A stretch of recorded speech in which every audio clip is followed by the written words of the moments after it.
Los invitamos a escuchar las reflexiones de un equipo de orientación escolar sobre la pandemia, educación y el uso de la tecnología educativa. Los disertantes son Paola Valena Mauricio, directora y fundadora de Utopía Espacio Terapéutico, profesora y licenciada en psicopedagogía, docente a nivel secundario, docente de educación superior, docente universitario, orientadora educacional en educación primaria y educación secundaria, estimuladora temprana, acompañante terapéutico especializado en patologías graves, supervisora de residentes de psicología en el ámbito escolar, posgrado en trastornos del neurodesarrollo en pediatría, cognición, enfoques neuropsicológicos, Universidad René Favaloro. Especialización, aspectos neuronales y psicolingüísticos de la lectura, Universidad Nacional de Mar del Plata. Y Marcelo D'Apelo, director y fundador de Utopía Espacio Terapéutico, trabajador social en instituciones especializadas en atención a personas con discapacidad. Trabajador social especializado en trastornos comunitarios en contextos de desfavorabilidad social. Supervisores de estudiantes desde trabajo social en ámbitos comunitarios. Psicopedagogo. Docente de educación superior, docente universitario, orientador social en educación primaria y educación secundaria. Acompañante terapéutico especializado en patologías graves. Especialista en acompañante terapéutico escolar en niños y niñas y adolescentes. Y supervisor de acompañantes terapéuticos.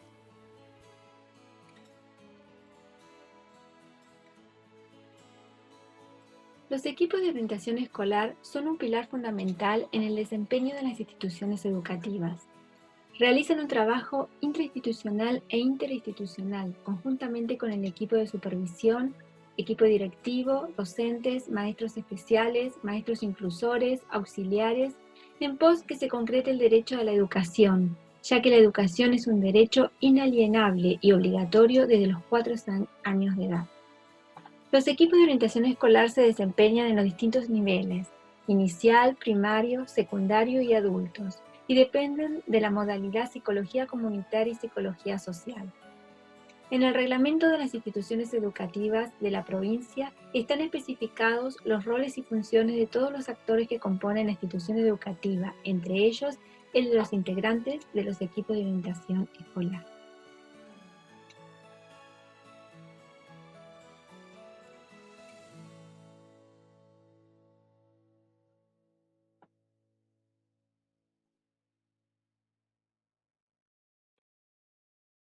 Los integrantes de los equipos de orientación escolar, en medio de esta crisis que nos afecta a todos, la pandemia, tuvimos que frenar en forma brusca y violenta para poder entender de a poco qué era lo que nos comenzaba a suceder, no solo como miembros del sistema educativo, sino como parte de la humanidad.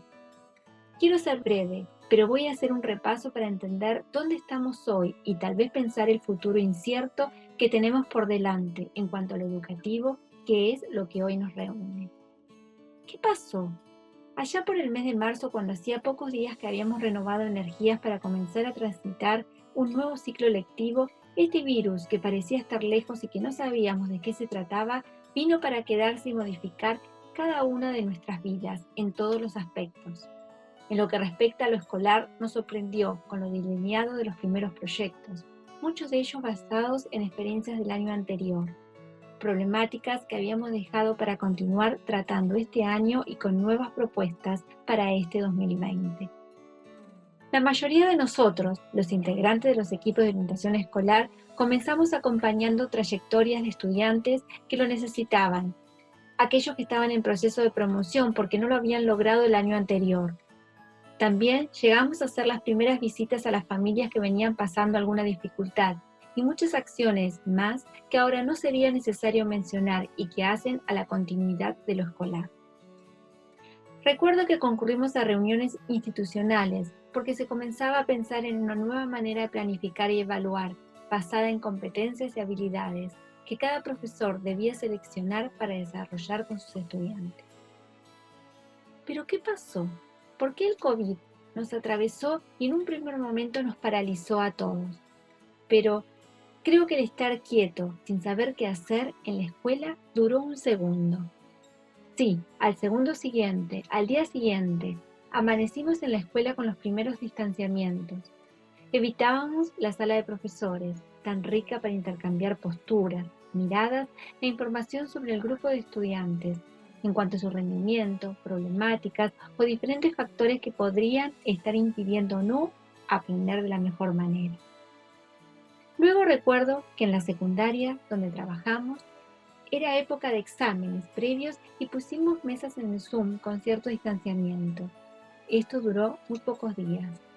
Luego se suspendieron las clases y no volvimos a la escuela para enseñar en forma presencial. Sí, para otras cuestiones que se volvieron fundamentales, como entregar alimentos a las familias más necesitadas, algún trámite de entrega de certificados o el módulo o cuadernillo impreso para los estudiantes que querían y quieren seguir estudiando, pero no cuentan con dispositivos o conectividad. Retomo la pregunta, ¿qué pasó? Y vuelvo a decir que la escuela, ante lo inesperado, lo nunca pensado, lo imprevisto, reaccionó y se puso en acción rápidamente, muy rápido. Los docentes, de un día para el otro, tuvimos que apropiarnos de programas, dispositivos y aprender de la tecnología a la que muchos desconocen o no estábamos habituados. Planificamos, subimos textos, tareas en las plataformas que pocos manejábamos. Hicimos Zoom, audios y videos por WhatsApp o cualquier medio posible por donde los alumnos recibieran las clases. Docentes, equipos, preceptores, llamamos uno por uno a los alumnos y familias para preguntarles cómo están, qué necesitan, explicarles cuestiones técnicas de cómo subir las tareas a Classroom o al WhatsApp para que le realizaran las devoluciones a los profesores. La comunicación personalizada se convirtió en lo primordial para mantener el vínculo pedagógico y en función de esta ver cómo se generaba confianza y ver cómo sostener las trayectorias educativas. Es y ha sido la forma de relacionarnos con los alumnos y cómo él se relacionaba con el aprendizaje. Los docentes también tuvimos posibilidad de espacio de intercambio, reuniones institucionales o de grupos reducidos para tratar temas necesarios, discusiones de problemáticas, etc. Estos espacios muchas veces cobran el valor al compartir que el problema que se me presenta a un docente también lo tiene el otro y tal vez nos podamos ayudar en las acciones o en la búsqueda de soluciones propiciando un trabajo colaborativo, acompañado. Se definieron los rasgos vocacionales y afloraron las condiciones personales de cada uno. El equipo de orientación escolar comenzó una ardua tarea de acompañamiento a directivos, docentes, alumnos y familias. Aún hoy continúa. Muchos de nosotros hablamos largos ratos todas las semanas con alumnos que necesitan ese espacio, o estamos presentes en su casa con una palabra de aliento, una bolsa de alimento, la tarea impresa o lo que necesite, pero siempre tratamos de estar cerca. Los equipos de orientación escolar se posesionan al igual que el resto de la escuela entre la comunidad pedagógica y el sostenimiento de los vínculos.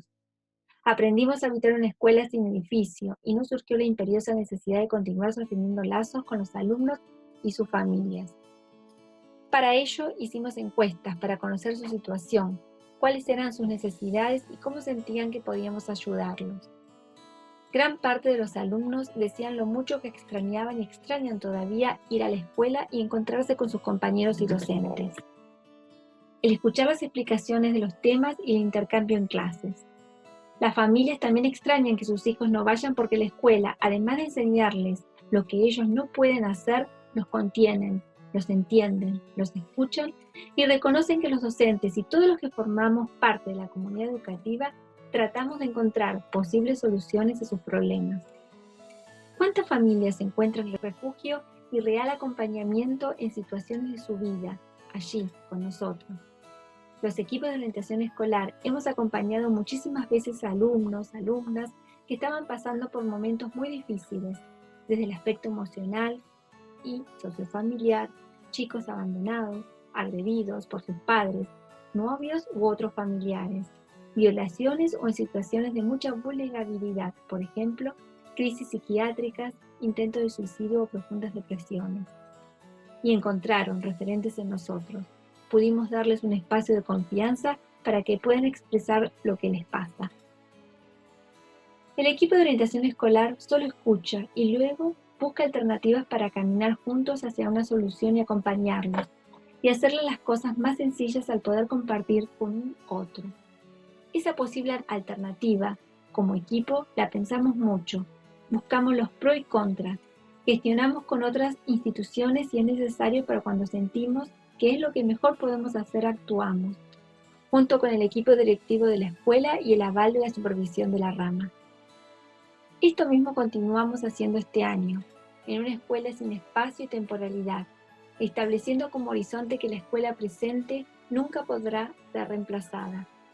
Ahora tenemos que aprender a habitar una escuela a través de las pantallas, pensar cómo ayudar a algunos alumnos con muchas dificultades para acceder a este formato o que tienen dificultades para hacerlo porque tienen un solo dispositivo para la familia o poca conectividad, o tienen que esperar que llegue su papá, su mamá de trabajar o un hermano y le presten el dispositivo porque lo comparten entre todos. Para aquellos que también han podido mantenerse activos en la escuela virtual, es también difícil conocer a sus docentes y construir los vínculos entre docentes y alumnos. Sabemos que lo que se vive en las aulas, en el día a día, las cuestiones implícitas que aprendemos en la escuela, es muy difícil construirlas a través de las pantallas. La tecnología es otro contexto de trabajo y hace que configuremos nuestro rol. Esto fue una oportunidad para reivindicar el rol docente. Las familias percibieron que los maestros, profesores, tienen ciertas particularidades para enseñar y la paciencia que ellos no tienen. Los alumnos descubrieron que son valiosas explicaciones. La presencialidad remota la podemos sostener a través de la voz de nuestros alumnos, de la mirada en un encuentro con cámaras prendidas, a través de lo que ellos escriben, y así la función va gestionando la construcción del vínculo e intenta mantenerlos en el tiempo. Pero la realidad en muchos casos fue otra. Las cámaras estaban apagadas, los nombres eran de fantasía, y los docentes tuvimos muchas veces que dar las clases a las pantallas negras sin la devolución del alumno en su mirada, gestos y palabras. La presencialidad en los vínculos son irreemplazables. Por ello, no solo los alumnos extrañan a sus docentes y la presencialidad, sino también los docentes a sus alumnos. Lo que ocurre allí en esas horas de clases es maravilloso, único y irreemplazable. Nos damos cuenta cuánto vale una mirada, un gesto, un suspiro o el diálogo espontáneo. Es el currículo oculto que se da todos los días en la escuela. También es excepcional cuando un alumno o alguien de su familia golpea la puerta de nuestro equipo para decirnos simplemente: quiero contarles algo o paso a saludarlos. Allí está siempre presente el espacio para sentarnos en un clima de bienestar y confianza, hablar, escuchar y ofrecer una orientación o acompañamiento si es necesario. Con los miembros del equipo se establece esa relación franca, sincera, en el que el alumno o familia nunca se siente juzgado, ni en la relación se hace tensa, sino de confianza. El espacio que se brinda en el equipo de orientación escolar es transicional entre la escuela y la familia. Se respetan las individualidades y se prioriza el contexto sociofamiliar en el cual está inserto el niño o adolescente. Como dije anteriormente, no se juzgan los hechos, sino que se trata de orientar y acompañar para lograr una solución o alivio. Esta solución o alivio podemos encontrarla en el equipo, en la escuela, en la familia o simplemente en las instituciones que forman parte de la red de la escuela. Los equipos de orientación escolar tenemos que saber también que no somos omnipotentes y que muchas veces tenemos que recurrir a otras instituciones o personas para trabajar en forma cooperativa y con corresponsabilidad. El equipo de orientación escolar debe dar respuestas enmarcadas en el principio de corresponsabilidad e intersectorialidad, que promueve la instauración de una práctica de asunción de responsabilidades en el marco de un trabajo coordinado en red con los distintos efectores comunitarios.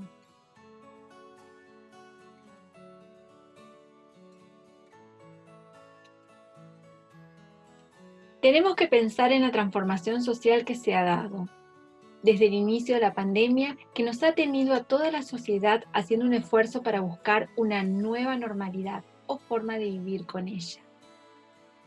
Aprendiendo a ser alumno y a ser docente en este contexto implicó una revisión permanente.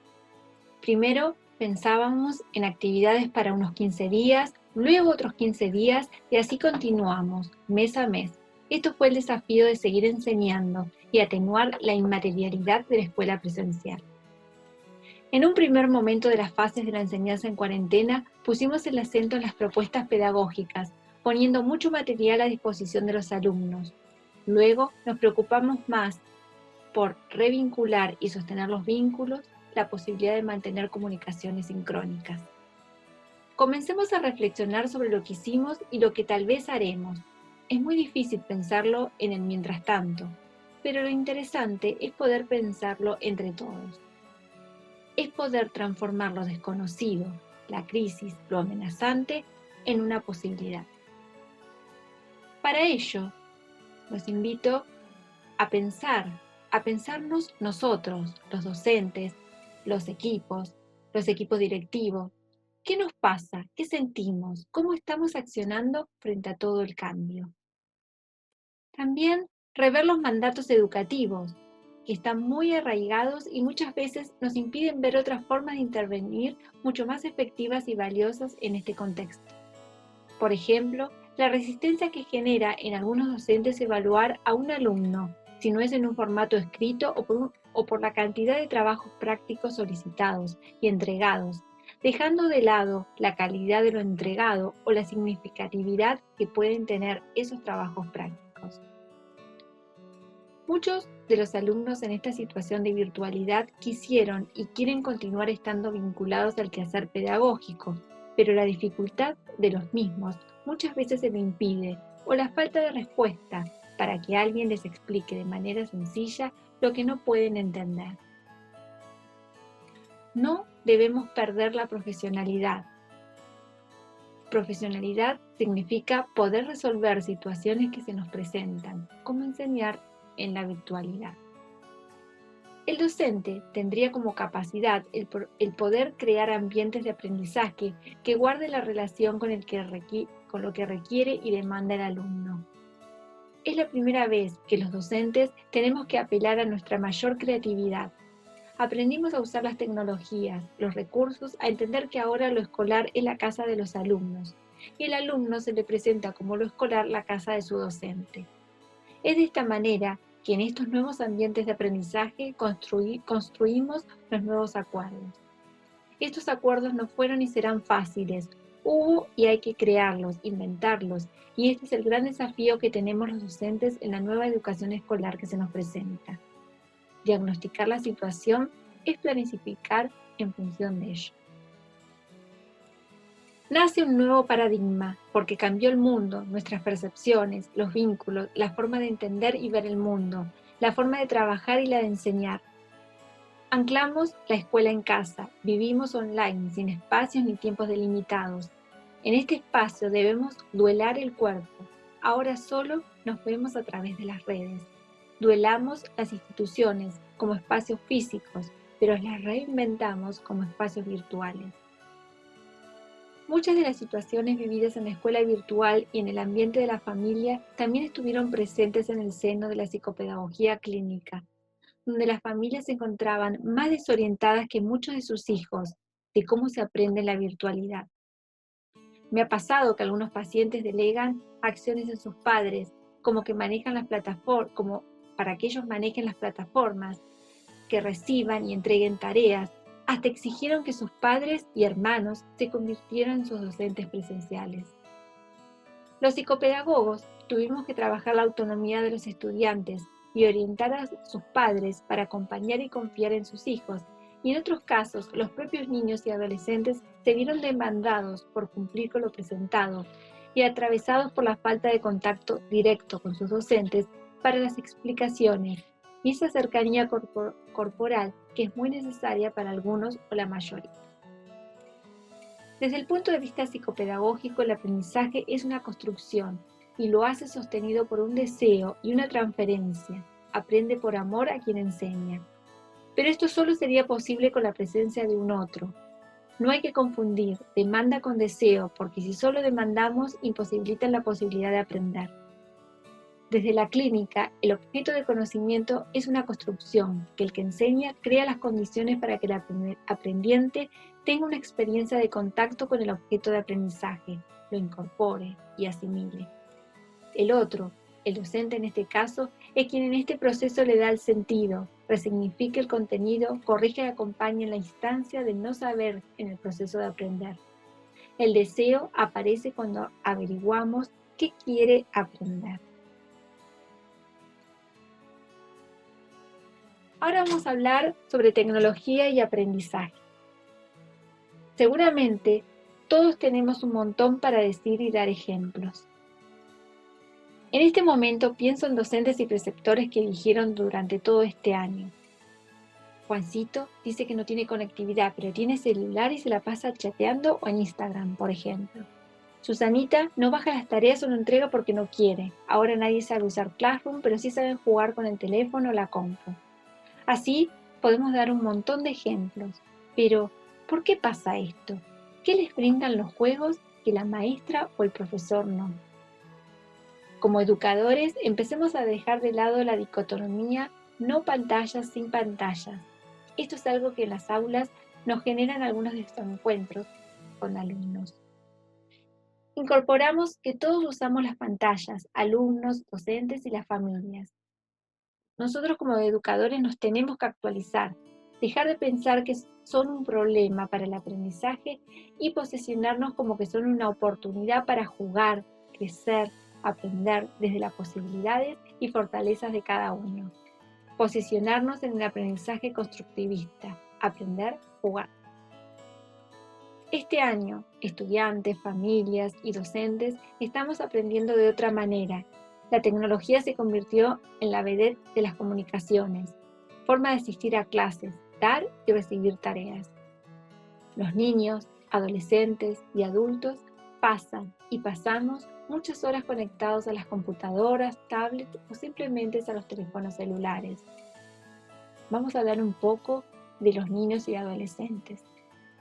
¿Cuál es la relación entre el aprendizaje escolar y la tecnología? Hoy, al hablar de aprendizaje, nos tenemos que referir a todos los contextos sociales del aprendizaje. Se aprende en cada momento, al hablar, participar, jugar con amigos y a través de la tecnología, en los juegos interactivos y en los que se juegan con otras personas. Entonces los niños y adolescentes siguen aprendiendo. También en este contexto, que no hay escuela presencial, siguen aprendiendo en sus casas, sin docentes presenciales y lejos de sus amigos, sin tiempo específico dedicado al estudio. Lo que tendríamos que ver es cuánto pudieron aprender de los contenidos curriculares propuestos para este año escolar dentro de lo que diríamos clases normales presenciales. Las pantallas se han convertido en un problema durante la pandemia para las familias. Todos pasamos muchas horas, más horas que las que utilizamos para dialogar entre los miembros de la familia. Es un tema que vamos a empezar a tener que controlar. Va a haber que ocuparse de esto. La mayoría de los niños y adolescentes tienen acceso a Internet desde sus celulares. Se evidencia en la población por este uso cierta ansiedad, deseos de satisfacción inmediata, transmisión de datos personales y otras cosas. Ocupémonos hoy de lo positivo que tiene el acceso a Internet o el uso de estos dispositivos si son acordes para su edad. Los recursos interactivos son herramientas que pueden ayudar al desarrollo, al aprendizaje. Hay investigaciones que los niños pequeños que utilizan tecnología interactiva progresan más rápidamente, aprenden a superar retos, elaborar estrategias, promueve la memoria, el razonamiento, son más creativos, estimula el pensamiento y el juego, entre otras cosas. Los niños y adolescentes son jugadores, el juego activa el cerebro. Estas habilidades, luego, son importantes para el aprendizaje escolar. Creo que el gran desafío está en que los psicopedagogos y docentes encontremos la forma de aprovechar estas habilidades con los saberes que queremos transmitir. Los grandes avances de la tecnología que están alterando la naturaleza del trabajo y el ejercicio ciudadano, también lo harán con las habilidades requeridas para que los niños y jóvenes lleguen a ser adultos exitosos, presionando a la educación, transformando el qué, el cómo se aprende y cómo funcionarán las instituciones educativas. Para que se conviertan en un soporte educacional efectivo se requiere complejos procesos de innovación en cada uno de los aspectos de la escolaridad, incluyendo el sentido de esta, el currículo, la pedagogía, la evaluación, la administración, la organización y el desarrollo profesional de docentes, profesores, psicopedagogos y directores. Debemos ser conscientes que estas tecnologías son demasiado nuevas y de que su potencial de cambio es tan grande que aún no se puede predecir cómo alterarán nuestra educación. En tal caso, usadas adecuadamente, dichas tecnologías parecen poseer la capacidad de enriquecer significativamente la enseñanza, el aprendizaje y la gestión escolar. Sin embargo, aún no sabemos exactamente cómo hacerlo y debemos generar experiencias en pequeña escala que nos aproximen a respuestas satisfactorias. En las escuelas de avanzada, con la incorporación de las nuevas tecnologías dentro de las escuelas, ha cambiado los métodos educativos a tal grado que se abren espacios para la cultura digital en salones de clases. Comprendemos que la tecnología educativa se trata de la utilización de dispositivos tecnológicos para propósitos educativos. Actualmente, algunas instituciones educativas tienen la posibilidad de adquirir Internet, computadoras, pizarrones digitales, teléfonos móviles y tablets para compartir su conocimiento u organizar clases y tareas. El alumno puede acceder a mucha más información a través de la implementación de las nuevas tecnologías, que por cierto abren también nuevos espacios lúdicos y de expresión, tales como los juegos y blogs. ¿Qué cambios trajo la tecnología a la educación? Hace algunos años, los estudiantes solo podían acceder a la educación de manera presencial. Contaban con grandes cantidades de libros y cuadernos. Buscar información de manera manual era mucho más demorado. La información en papel era indispensable.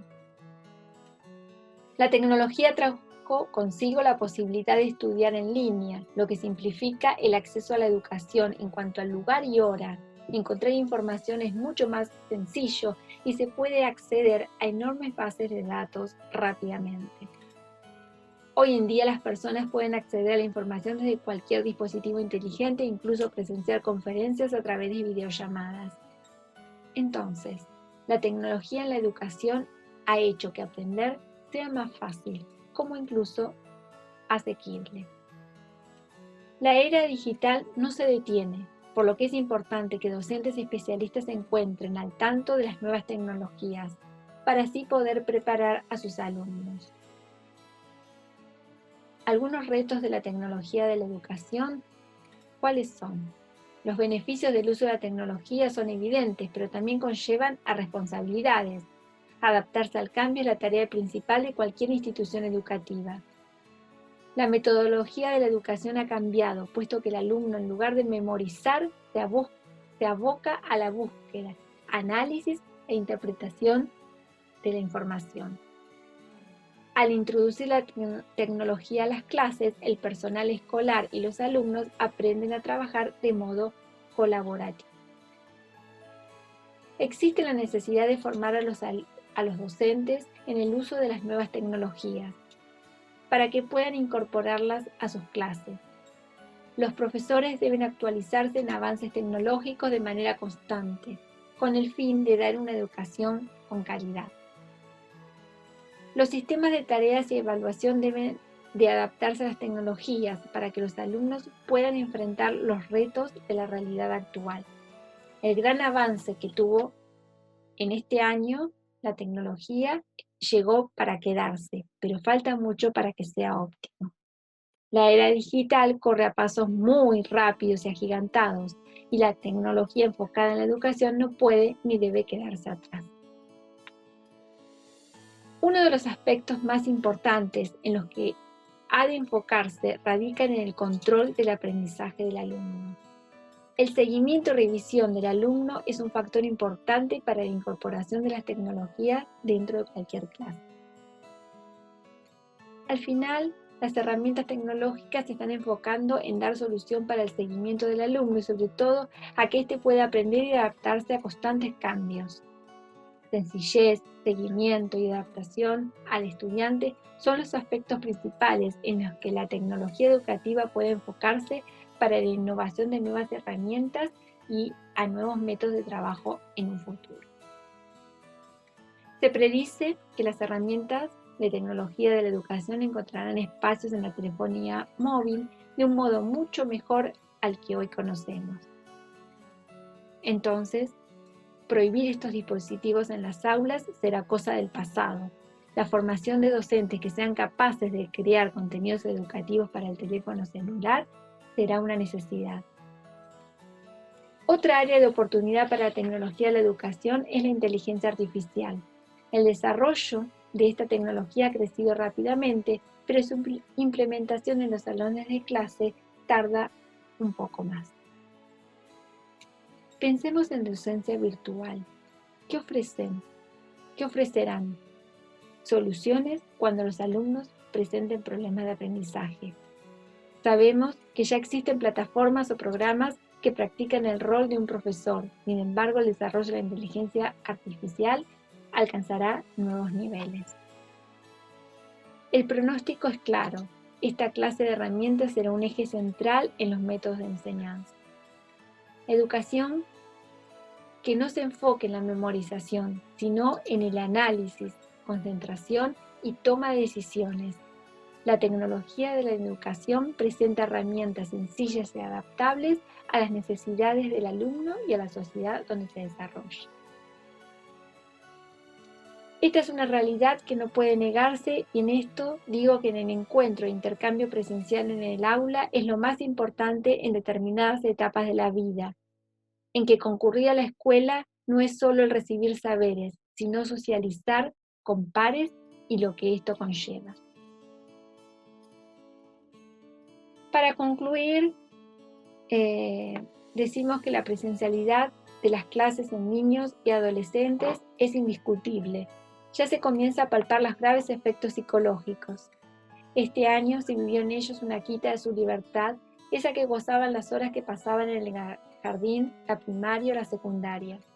En ese ratito, en muchos, podía explorar eso que en casa no estaba permitido: jugar, gritar, hablar, reír, ensuciarse. Imaginar con los amigos, mirar a un compañerito o compañerita, darse la mano, y todo lo que a veces en casa con los padres se hace difícil o está vedado por el simple hecho que son juzgados. Muchos se encuentran capturados por la amenaza, afectados, deprimidos, diferentes sentimientos que en algunos casos no los pueden resolver solos con la voluntad. Intentan aferrarse a lo conocido, aunque creemos que lo que vendrá será diferente a lo que era. Los niños y adolescentes, también los adultos, no sabemos cómo afrontarlo, justamente porque es desconocido. Este tiempo, para muchos, es un tiempo a solas. Estar solo es algo peligroso. Encontramos niños y adolescentes que se resisten a salir de sus casas, volver a la escuela y tal vez solo lo harán acompañados. El pánico se frena con defensa que ellos no tienen. Es un claro síntoma, por ejemplo, de agorafobia. El miedo a salir de un dolor sordomudo, carcomedor, sobre el que hay que actuar sin detenimiento. Los equipos de orientación escolar continúan ofreciendo oportunidades y atendiendo a las necesidades de los estudiantes.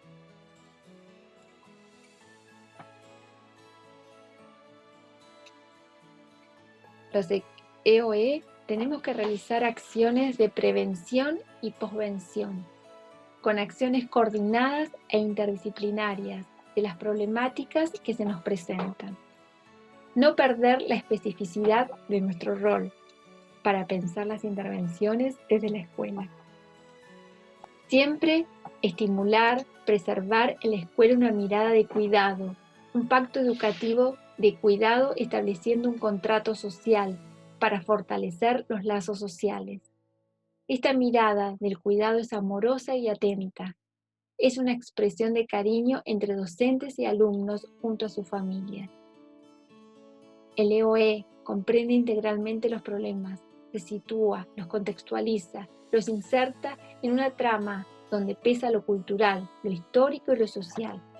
Lo comunitario se entrelaza para hacer de cada institución algo singular. Muchas gracias